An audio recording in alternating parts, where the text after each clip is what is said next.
उत्तर प्रदेश की राजनीति में हर एक सीट का अपना खास इतिहास और सियासी वजन होता है और इसी क्रम में मऊ जिले की आज हम बात करेंगे। मऊ जिले की मोहम्मदाबाद गोहना विधानसभा सीट सभी सीटों में से बेहद ही महत्वपूर्ण सीट मानी जाती है। तमसा नदी के किनारे बसी ये उपजाऊ भूमि और देवऋषि देवल की तपोभूमि सिर्फ धार्मिक और सांस्कृतिक महत्व के लिए ही नहीं जानी जाती, बल्कि राज्य की सत्ता का समीकरण तय करने में भी इसका बड़ा इतिहास रहा है। आइए जानते हैं इस सीट का पूरा राजनीतिक ताना बाना, जमीनी हकीकत और आगामी चुनाव को लेकर जनता का मूड।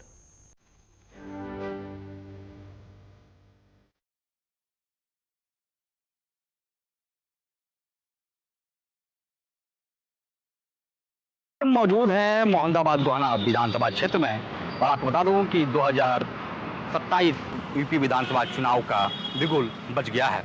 ऐसे में हम अपने नेटवर्क 10 टीम के साथ मोहम्मदाबाद गोहाना विधानसभा क्षेत्र में पहुंचे हैं और यहां के लोगों से जानेंगे कि यहां के वर्तमान विधायक के द्वारा कितना कार्य किया गया है और इसके साथ साथ हम उन विधायक से भी बात करेंगे कि उनके द्वारा कितना कार्य किया गया है और वो जनता के भरोसे पे कितने खरे उतरे हैं। अनुसूचित जाति के लिए आरक्षित प्रमुख सीट, ऐतिहासिक घोसी लोकसभा का अहम हिस्सा, तमसा नदी के तट पर बसी भूमि, उपजाऊ मिट्टी से मजबूत ग्रामीण अर्थव्यवस्था। उत्तर प्रदेश के मऊ जिले के अंतर्गत आने वाले मोहम्मदाबाद गोहना सीट अनुसूचित जाति के लिए आरक्षित एक प्रमुख निर्वाचन क्षेत्र है। ये क्षेत्र ऐतिहासिक घोसी लोकसभा निर्वाचन क्षेत्र का अहम हिस्सा है। तो वहीं साल 2008 के परिसीमन के बाद इस सीट को नए क्रम और भौगोलिक सीमाएं प्राप्त हुई। तमसा नदी के तट पर स्थित होने के चलते यहाँ की भौगोलिक संरचना कृषि आधारित आजीविका को बढ़ावा देती है। सदियों से यहाँ की उपजाऊ मिट्टी ने ग्रामीण अर्थव्यवस्था को मजबूत आधार दिया, तो वहीं स्थानीय स्तर पर बुनियादी ढांचे, सिंचाई संसाधनों और कृषि के आधुनिकीकरण को लेकर लगातार प्रयास किए जा रहे हैं, जिससे कि किसानों की आमदनी और ग्रामीण विकास को गति मिल सके। अगर निर्वाचन आयोग के सटीक आंकड़ों और हालिया सर्वे रिपोर्ट की बात की जाए तो मोहम्मदाबाद गोहना विधानसभा क्षेत्र में मतदाताओं की कुल संख्या लगभग 3.78 लाख से ज्यादा है। इसमें पुरुष मतदाताओं की संख्या करीब 2.01 लाख और महिला मतदाताओं की संख्या लगभग 1.77 लाख है। तो वहीं थर्ड जेंडर मतदाता भी इस लोकतांत्रिक प्रक्रिया का हिस्सा है।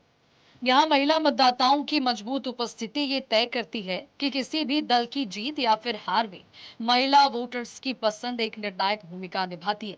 ग्रामीण और अर्ध शहरी इलाकों में फैले इस क्षेत्र में सामाजिक संतुलन और बुनियादी सुविधाओं की मांग हमेशा से चुनावी चर्चाओं का केंद्र रहा है। मोहम्मदाबाद गोहना विधानसभा मतदाता आंकड़े। कुल मतदाता 3,78,685, पुरुष मतदाता 2,01,241, महिला मतदाता 1,77,434, थर्ड जेंडर 3। मोहम्मदाबाद गोहना विधानसभा सीट का चुनावी इतिहास। सीट के चुनावी इतिहास पर कड़ी टक्कर।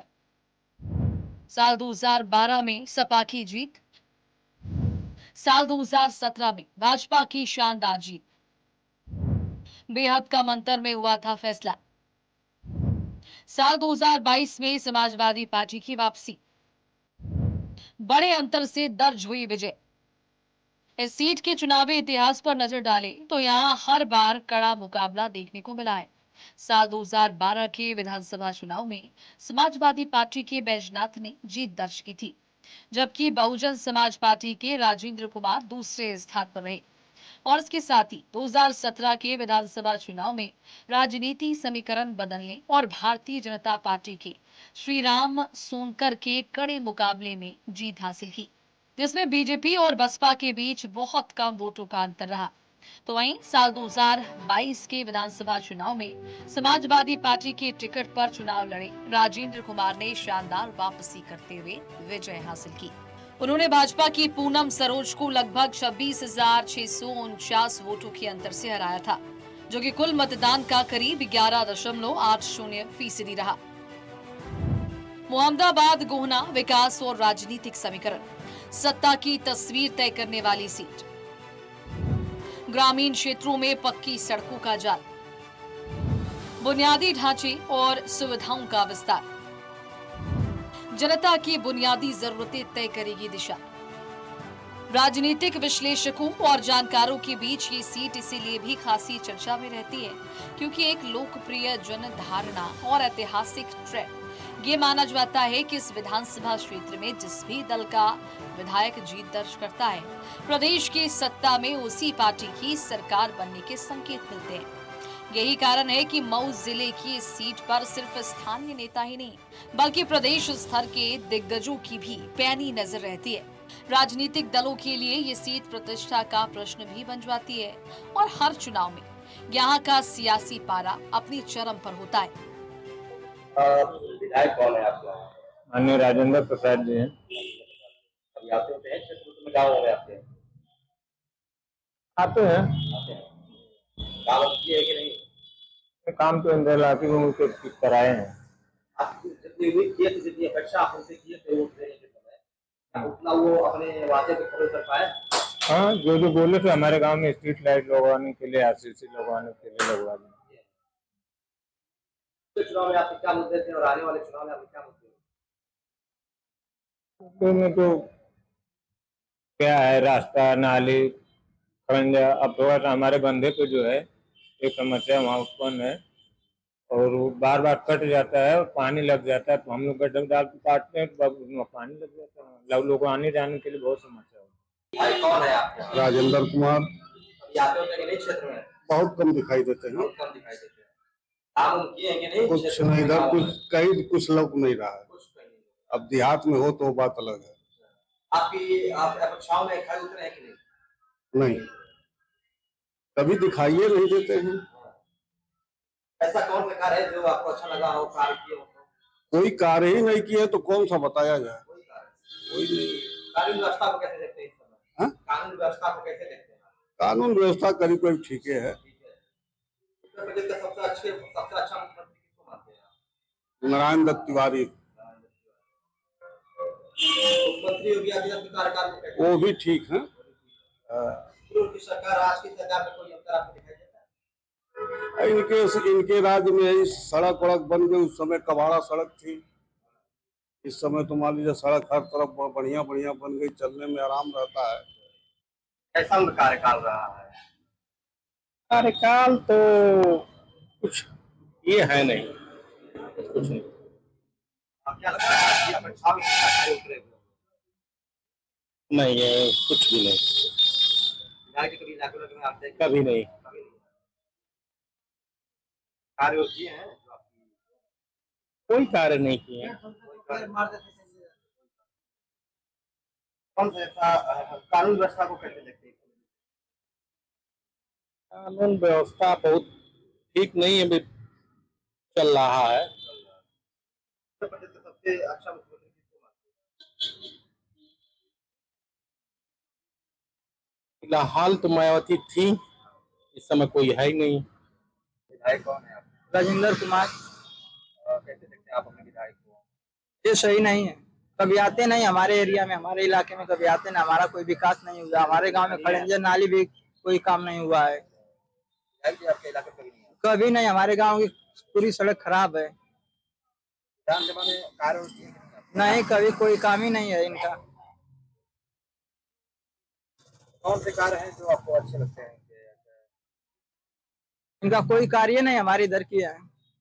कानून व्यवस्था को कैसे देखते हैं? ये कानून व्यवस्था भी नहीं देखे हैं, कोई वहाँ इनकी कोई सुनवाई नहीं है इधर। इनको कोई मानता भी नहीं, न कभी आते हैं, न कभी नाली है, न व्यवस्था है, न रोड। कोई हमारा इनका कोई काम ही नहीं किया हमारे इधर।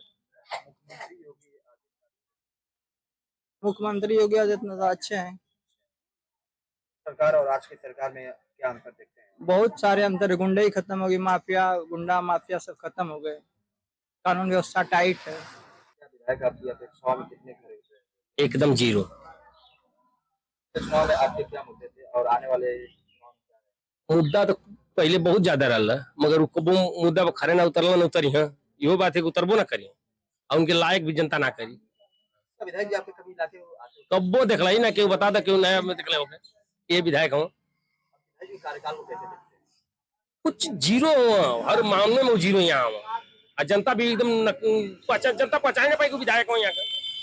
जब कहीं यही बात कोनो कार्य करवा तो सबसे बढ़िया बजनाथ रहा हमन क्या जितना कार्य कर देवा वही क्यों ना कैले है। आपके विधायक जो है आपकी अपेक्षाओं में कितना काम कोई काम नहीं किया है। राजेंद्र प्रसाद कोई काम नहीं किया है, कोई काम नहीं है। इलेक्शन आता है तो आते हैं, उसके बाद में जीत जाते हैं तो पता ही नहीं चलता है। चुनाव में आपके मुद्दे क्या थे?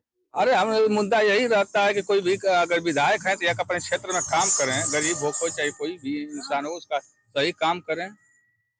मेरा मुद्दा वही है। विधायक जी आपके इलाके में कभी आते होते हैं? कभी नहीं आते हैं, कोई पता ही नहीं चलता है, बस वही आते हैं जब इलेक्शन आता है। तो विधायक जी के कार्यकाल को आप कैसे देखते हैं? क्या देखेंगे हम कार्यकाल को, जब दिखाई नहीं देंगे तो क्या कार्यकाल कर, जो जिसका कोई प्रॉब्लम रहता है कोई कहा अगर मिलने भी जाएगा तो मिलेंगे भी नहीं।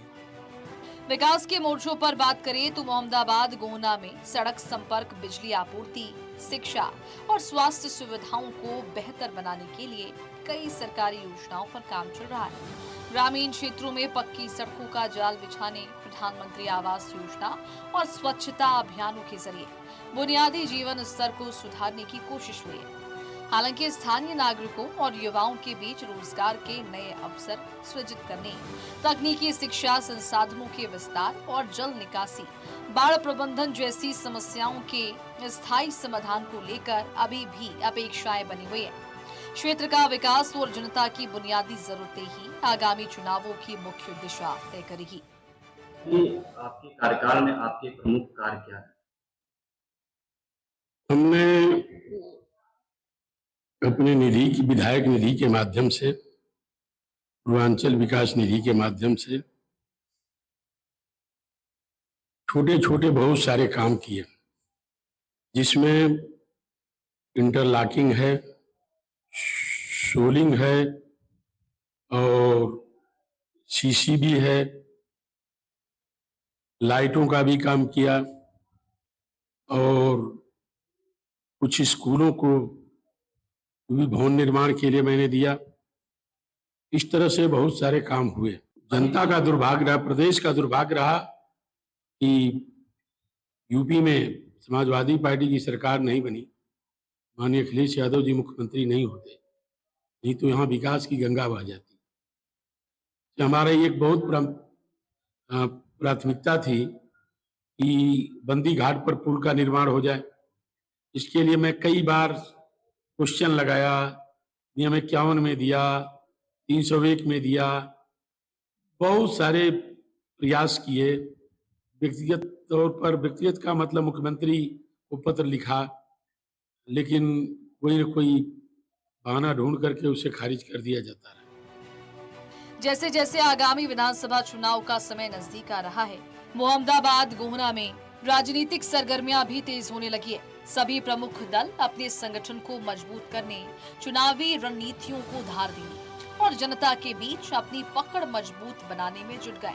विकास कार्यों के दावों और जनता की उम्मीदों के बीच ये देखना बेहद दिलचस्प होगा कि आने वाले समय में यहाँ की जनता किसके पक्ष में अपना जनादेश सुनाती है। तो हमारी टीम मोहम्मदाबाद गोहना विधानसभा क्षेत्र के लोगों से बातचीत की और यहाँ के वर्तमान विधायक राजेंद्र कुमार से भी बातचीत की। लेकिन अब देखना तो यह है कि क्या 2027 का आने वाला अगला चुनाव कौन किस पे भारी पड़ता है, क्या कितना फर्क पड़ता है। मऊ से नेटवर्क 10 के लिए शनि गुप्ता।